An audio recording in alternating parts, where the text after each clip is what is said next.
ಕನ್ನಡಿಗರ ತಾಯಿ. ಕೃತಿಕಾರರ ಪರಿಚಯ. ರಾಷ್ಟ್ರಕವಿ ಎಂ. ಗೋವಿಂದ ಪೈ ಮಂಜೇಶ್ವರ್. ಇವರ ಕಾಲ 1883-1963. ಇವರ ಕೃತಿಗಳು ಗಿಳಿವಿಂಡು, ನಂದಾದೀಪ ಮುಂತಾದವು. ಪ್ರಶಸ್ತಿ: ರಾಷ್ಟ್ರಕವಿ ಪ್ರಶಸ್ತಿ. ಇವರ ಪ್ರಾಸಬಿಟ್ಟು ಪದ್ಯ ರಚಿಸಿದ ಮೊದಲ ಕವಿ ಎಂಬ ಹೆಗ್ಗಳಿಕೆಗೆ ಪಾತ್ರರಾದವರು. ಅಭ್ಯಾಸ: ಕೊಟ್ಟಿರುವ ಪ್ರಶ್ನೆಗಳಿಗೆ ಒಂದು ವಾಕ್ಯದಲ್ಲಿ ಉತ್ತರಿಸಿ. ಪ್ರಶ್ನೆ 1. ನಮ್ಮನ್ನು ಆಳುವವಳು ಯಾರು? ಉತ್ತರ: ನಮ್ಮನ್ನು ಆಳುವವಳು ಕನ್ನಡಾಂಬೆ. ಪ್ರಶ್ನೆ 2. ಲತೆ ಯಾವುದನ್ನೆಲ್ಲ ನೀಡುತ್ತದೆ? ಉತ್ತರ: ಲತೆ ಪತ್ರಪುಷ್ಪಗಳನ್ನೆಲ್ಲ ನೀಡುತ್ತದೆ. ಪ್ರಶ್ನೆ 3. ಕನ್ನಡ ತಾಯಿಯ ಬಸಿರ ಹೊನ್ನಗನಿ ಯಾರು? ಉತ್ತರ: ಕನ್ನಡ ತಾಯಿಯ ಬಸಿರ ಹೊನ್ನಗನಿ ವಿದ್ಯಾರಣ್ಯರು. ಪ್ರಶ್ನೆ 4. ಕನ್ನಡ ತಾಯಿಯ ಹಾಡನ್ನು ಯಾವುದರಿಂದ ಉಕ್ಕಿಸಬೇಕು? ಉತ್ತರ: ಕನ್ನಡ ತಾಯಿಯ ಹಾಡನ್ನು ಹೊಸದು ಕಿನ್ನರಿಯಲ್ಲಿ ಉಕ್ಕಿಸಬೇಕು. ಪ್ರಶ್ನೆ 5. ಕನ್ನಡಿಗರ ಪಾಡು ಏನು? ಉತ್ತರ: ಕನ್ನಡಿಗರ ಪಾಡು ಮೃಗದ ಸೇಡಿನಂತಾಗಿದೆ. ಕೊಟ್ಟಿರುವ ಪ್ರಶ್ನೆಗಳಿಗೆ 2-3 ವಾಕ್ಯಗಳಲ್ಲಿ ಉತ್ತರಿಸಿ. ಪ್ರಶ್ನೆ 1.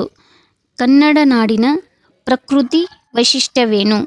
ಉತ್ತರ: ಕನ್ನಡ ನಾಡಿನ ಪ್ರಕೃತಿ ಸಂಪದ್ಭರಿತವಾಗಿದ್ದು, ಹಣ್ಣು ಕಾಯಿಗಳನ್ನು ನೀಡುವ ವಿವಿಧ ರೀತಿಯ ಮರಗಳು, ಪತ್ರಪುಷ್ಪಗಳನ್ನು ನೀಡುವ ಬಗೆ ಬಗೆ ಬಳ್ಳಿಗಳಿಂದ ಕೂಡಿದೆ.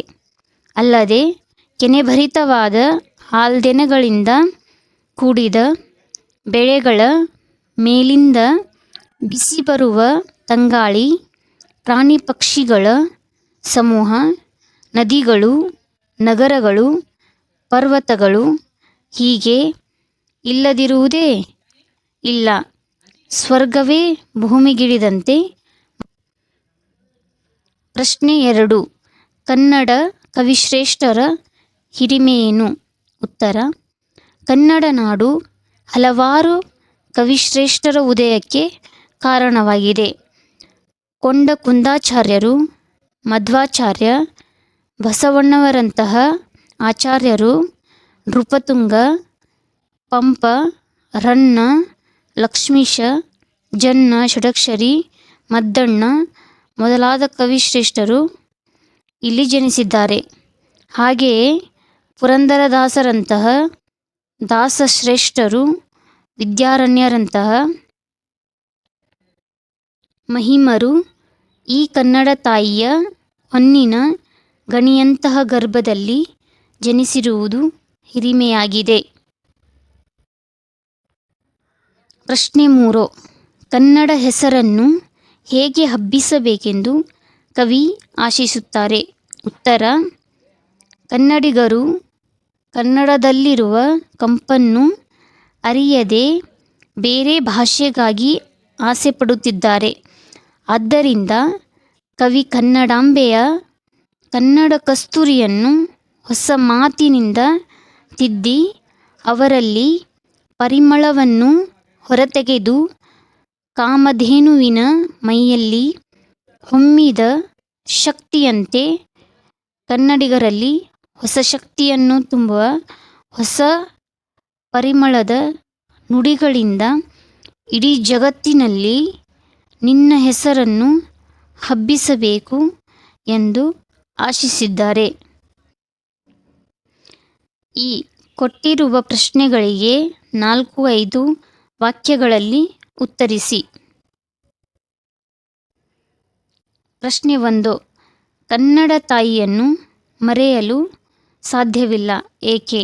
ಉತ್ತರ: ಕನ್ನಡ ತಾಯಿಯನ್ನು ಮರೆಯಲು ಸಾಧ್ಯವಿಲ್ಲ, ಏಕೆಂದರೆ ಕನ್ನಡಾಂಬೆಯು ಕನ್ನಡಿಗರೆಲ್ಲದ ಜನ್ಮದಾತೆಯಾಗಿದ್ದಾಳೆ. ಆ ತಾಯಿ ನಮ್ಮ ಪ್ರತಿಯೊಂದು ತಪ್ಪುಗಳನ್ನು ಸಹಿಸಿಕೊಂಡಿದ್ದಾಳೆ. ಬಹಳ ಪ್ರೀತಿಯಿಂದ ನಮ್ಮನ್ನು ಸಲಹಿದ್ದಾಳೆ. ಅವಳೇ ನಮ್ಮ ಜೀವನವಾಗಿದ್ದಾಳೆ. ನಮ್ಮ ತನುಮನ ನುಡಿಯೆಲ್ಲವೂ ಕನ್ನಡವಾಗಿರುವುದರಿಂದ ಕನ್ನಡ ತಾಯಿಯನ್ನು ಮರೆಯಲು ಸಾಧ್ಯವಿಲ್ಲ. ಪ್ರಶ್ನೆ 2. ಕವಿ ಕನ್ನಡ ತಾಯಿಯಲ್ಲಿ ಏನೆಂದು ಕೋರುತ್ತಾರೆ? ಉತ್ತರ: ಕನ್ನಡ ಕಸ್ತೂರಿಯನ್ನು ಹೊಸ ನುಡಿಗಳಿಂದ ತಿದ್ದಿ ಪರಿಮಳವನ್ನು ಹೊರತೆಗೆದು ಕನ್ನಡಿಗರಲ್ಲಿ ಹೊಸ ಶಕ್ತಿಯನ್ನು ತುಂಬುವ ಹೊಸ ಪರಿಮಳದ ನುಡಿಗಳಿಂದ ಇಡೀ ಜಗತ್ತಿನಲ್ಲಿ ನಿನ್ನ ಹೆಸರನ್ನು ಹಬ್ಬಿಸು. ನಮ್ಮ ಎದೆಯನ್ನು ಗಟ್ಟಿಗೊಳಿಸಿ ಎಲ್ಲರ ಬಾಯಿಯಲ್ಲಿ ನೆಲೆಸಿ ನಮ್ಮೆಲ್ಲರ ಮನಸ್ಸುಗಳನ್ನು ಒಂದುಗೂಡಿಸು. ಇದನ್ನೊಂದನ್ನೇ ಕೋರುತ್ತೇನೆ. ನಿನ್ನ ಮೂರ್ತಿ ಜಗತ್ತಿನಲ್ಲೆಲ್ಲ ಕೀರ್ತಿ ಗಳಿಸುವಂತೆ ಎಂದು ತೋರುವೆ ಎಂದು ಕೋರುತ್ತಾರೆ. ಪ್ರಶ್ನೆ 3. ಗೋವಿಂದ ಪೈ ಅವರ ಪ್ರಮುಖ ಕೃತಿಗಳಾವು? ಉತ್ತರ: ಚಿತ್ರಭಾನು, ಹೆಬ್ಬೆರಳು, ಪಾರ್ಶ್ವನಾಥ, ತೀರ್ಥಂಕರ ಚರಿತೆ, ಬಾಹುಬಲಿ, ಗೊಮ್ಮಟೇಶ್ವರ ಚರಿತೆ, ಭಗವಾನ್ ಬುದ್ಧ ಮೊದಲಾದ ಕೃತಿಗಳು ಗೋವಿಂದ ಪೈ ಅವರ ಪ್ರಮುಖ ಕೃತಿಗಳು. ಈ ಕೊಟ್ಟಿರುವ ಪ್ರಶ್ನೆಗಳಿಗೆ 8-10 ವಾಕ್ಯದಲ್ಲಿ ಉತ್ತರಿಸಿ. ಪ್ರಶ್ನೆ 1. ಕನ್ನಡಿಗರ ತಾಯಿ ಮೊಗ ತೋರಬೇಕೆಂದು ಕವಿ ಏಕೆ ಬಯಸುತ್ತಾರೆ? ವಿವರಿಸಿ. ಉತ್ತರ: ಕನ್ನಡಾಂಬೆಯು ಕನ್ನಡಿಗರೆಲ್ಲರ ಜನ್ಮದಾತೆಯಾಗಿದ್ದಾಳೆ. ತಾಯಿಯು ನಮ್ಮ ಪ್ರತಿಯೊಂದು ತಪ್ಪುಗಳನ್ನು ಸಹಿಸಿಕೊಂಡಿದ್ದಾಳೆ. ಬಹಳ ಪ್ರೀತಿಯಿಂದ ನಮ್ಮನ್ನು ಸಲಹಿದ್ದಾಳೆ. ಅವಳೇ ನಮ್ಮ ಜೀವನವಾಗಿದ್ದಾಳೆ. ನಮ್ಮ ತನುಮನ ನುಡಿ ಎಲ್ಲವೂ ಕನ್ನಡವಾಗಿದೆ. ಅವಳನ್ನು ಮರೆಯಲು ಸಾಧ್ಯವಿಲ್ಲ. ಕನ್ನಡ ನಾಡಿನ ಪ್ರಕೃತಿಯಲ್ಲಿ ಹಣ್ಣು ಕಾಯಿಗಳನ್ನು ನೀಡುವ ವಿವಿಧ ರೀತಿಯ ಮರಗಳು, ಪತ್ರ ಪುಷ್ಪಗಳನ್ನು ನೀಡುವ ಬಗೆ ಬಗೆಯ ಬಳ್ಳಿಗಳಿಂದ ಕೂಡಿದೆ. ಅಲ್ಲದೆ ಬೆಳೆಗಳ ಕೆನೆಭರಿತವಾಗಿ ಹಾಲ್ದೆನೆಯ ಮೇಲಿಂದ ಬಿಸಿ ಬರುವ ತಂಗಾಳಿ, ಪ್ರಾಣಿ ಪಕ್ಷಿಗಳ ಸಮೂಹ, ನದಿಗಳು, ನಗರಗಳು, ಪರ್ವತಗಳು ಹೀಗೆ ಇಲ್ಲದಿರುವುದೇ ಇಲ್ಲ. ಸ್ವರ್ಗವೇ ಭೂಮಿಗಿಳಿದಂತೆ ಮನೋಹರವಾಗಿದೆ. ಆದ್ದರಿಂದ ಕವಿ ಕನ್ನಡಿಗರ ತಾಯಿ ಮೊಗ ತೋರಬೇಕೆಂದು ಹೇಳಿದ್ದಾರೆ. ಪ್ರಶ್ನೆ 2. ಕನ್ನಡ ನಾಡಿನ ಕವಿ ಹಾಗೂ ಕಲೆಯ ಮಹತ್ವವೇನು? ಉತ್ತರ: ಕನ್ನಡ ನಾಡು ಹಲವಾರು ಕವಿಶ್ರೇಷ್ಠರ ಉದಯಕ್ಕೆ ಕಾರಣವಾಗಿದೆ. ಈ ಕೊಂಡ ಕುಂದಾಚಾರ್ಯರು, ಮಧ್ವಾಚಾರ್ಯ, ಬಸವಣ್ಣ ನವರಂತಹ ಆಚಾರ್ಯರು, ನೃಪತುಂಗ, ಪಂಪ, ರನ್ನ, ಲಕ್ಷ್ಮೀಶ ಜನ್ನ, ಷಡಕ್ಷರಿ, ಮುದ್ದಣ್ಣ ಮೊದಲಾದ ಶ್ರೇಷ್ಠ ಕವಿಗಳು ಇಲ್ಲಿ ಜನಿಸಿದ್ದಾರೆ.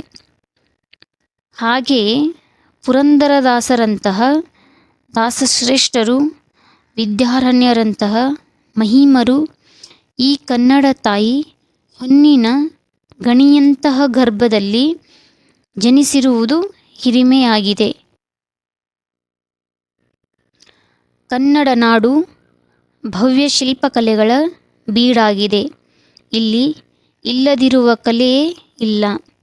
ಹಳೆಬೀಡು, ಬೇಲೂರುಗಳಲ್ಲಿರುವ ದೇವಾಲಯಗಳು ಸುಂದರವಾಗಿವೆ. ಶ್ರವಣಬೆಳಗೊಳ, ಕಾರ್ಕಳ ಮುಂತಾದ ಸ್ಥಳಗಳಲ್ಲಿರುವ ಬಾಹುಬಲಿ ಮೂರ್ತಿಗಳು ಭವ್ಯವಾಗಿದೆ. ಇಲ್ಲಿ ಕಲ್ಲುಗಳು ಕನ್ನಡ ನಾಡಿನ ಇತಿಹಾಸವನ್ನು ಸಾರುತ್ತದೆ. ಸಂದರ್ಭ ಸಹಿತ ಸ್ವಾರಸ್ಯ ವಿವರಿಸಿ. ಪ್ರಶ್ನೆ 1. ಖಗ ಮೃಗೋರ ಗಾಳಿಯೋ.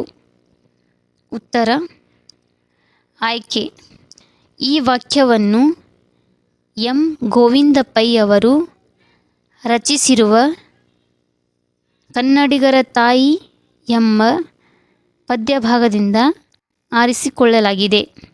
ಸಂದರ್ಭ: ಕವಿ ಕನ್ನಡ ನಾಡಿನಲ್ಲಿರುವ ಸಂಪದ್ಭರಿತ ಪ್ರಕೃತಿಯನ್ನು ವರ್ಣಿಸುವ ಸಂದರ್ಭದಲ್ಲಿ ಕನ್ನಡ ನಾಡಿನ ಪ್ರಕೃತಿಯಲ್ಲಿ ಹಣ್ಣು ಕಾಯಿಗಳನ್ನು ನೀಡುವ ವಿವಿಧ ರೀತಿಯ ಮರಗಳನ್ನು, ಪತ್ರಪುಷ್ಪಗಳನ್ನು ನೀಡುವ ಬಗೆ ಬಗೆಯ ಬಳ್ಳಿಗಳನ್ನು ಹೊಂದಿರುವುದಲ್ಲದೆ ಪ್ರಾಣಿ, ಪಕ್ಷಿ, ಮರಗಳು ಸಮೂಹಗಳಿಂದ ಕೂಡಿದೆ ಎಂದು ಹೇಳಿದ್ದಾರೆ.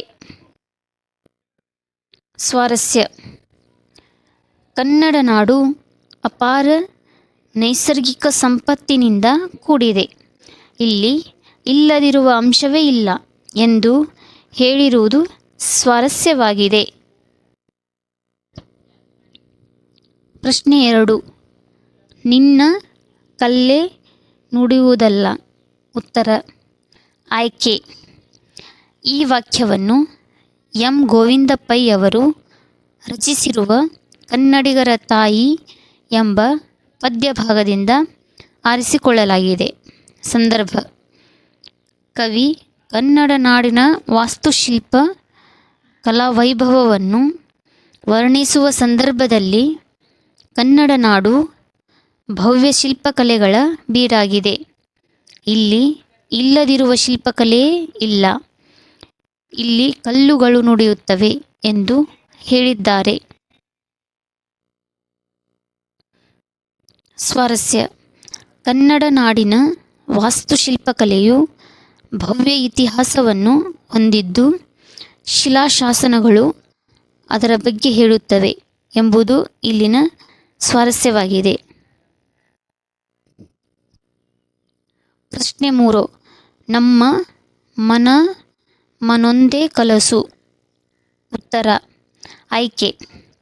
ಈ ವಾಕ್ಯವನ್ನು ಎಂ ಗೋವಿಂದ ಪೈ ಅವರು ರಚಿಸಿರುವ ಕನ್ನಡಿಗರ ತಾಯಿ ಎಂಬ ಪದ್ಯಭಾಗದಿಂದ ಆರಿಸಿಕೊಳ್ಳಲಾಗಿದೆ. ಸಂದರ್ಭ: ಕವಿ ಕನ್ನಡಾಂಬೆಯನ್ನು ಕುರಿತು ನಮ್ಮ ಎದೆಯನ್ನು ಗಟ್ಟಿಗೊಳಿಸಿ ಎಲ್ಲರ ಬಾಯಲ್ಲಿ ನೆಲೆಸಿ ನಮ್ಮೆಲ್ಲರ ಮನಸ್ಸುಗಳನ್ನು ಒಂದುಗೂಡಿಸಿ ಎಂದು ಹೇಳುವ ಸಂದರ್ಭದಲ್ಲಿ ನಿನ್ನ ಮೂರ್ತಿ ಜಗತ್ತಿನನ್ನೆಲ್ಲ ಕೀರ್ತಿಗಳಿಸುವಂತೆ ಎಂದು ತೋರುವೆ ಎಂದು ಕೋರುತ್ತಾರೆ. ಸ್ವಾರಸ್ಯ: ಕನ್ನಡ ಭಾಷೆ ಕೇವಲ ನಾಡಿಗೆ ಸೀಮಿತವಾಗಿದೆ ಎಂದು ಜಗತ್ತಿನಲ್ಲಿ ಕೀರ್ತಿಗಳಬೇಕೆಂದು ಕವಿ ಆಶಯ ಇಲ್ಲಿ ಸ್ವಾರಸ್ಯಪೂರ್ಣವಾಗಿದೆ. ಹೊಂದಿಸಿ ಬರೆದಿದೆ.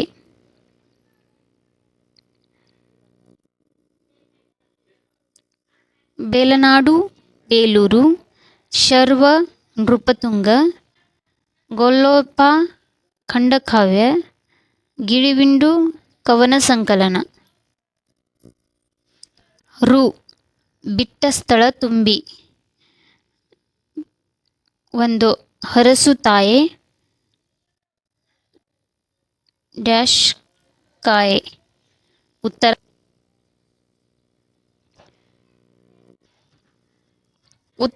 ಸುತರ. ಪ್ರಶ್ನೆ 2. ಹಾಲು ಹರಿವ ಡ್ಯಾಶ್ ಭೂಮಿಗಿಳಿದುದೆ.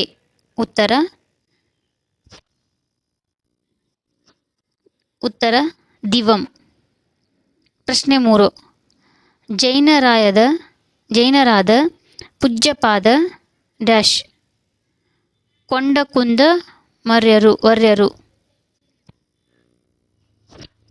ಪ್ರಶ್ನೆ 4. ಡ್ಯಾಶ್ ಸೇಡು ನಮ್ಮ ಪಾಡು. ಉತ್ತರ ಭೃಗದ.